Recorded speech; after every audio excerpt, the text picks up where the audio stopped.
नमस्कार, मी नायब तहसीलदार कमल मनोरे, पुरवठा विभाग। सध्या आपल्याकडे शिवजयंती उत्सवानिमित्त आनंदाचा सीदा प्राप्त झालेला आहे आणि अंत्योदयच्या लाभार्थ्यांना साड्या प्राप्त झालेल्या आहेत।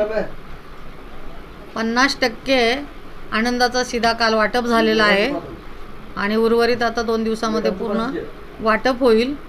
आणि सर्वांना आवाहन करण्यात येते की आता साड्या प्राप्त झालेल्या आहेत, तर लाभार्थ्यांनी तात्काळ येऊन त्या साड्या प्राप्त करून घ्याव्यात ही विनंती, कारण त्या जास्त दिवस दुकानात ठेवता येत नाहीत, त्यामुळे लाभार्थ्यांनी लवकरात लवकर घेऊन जावं।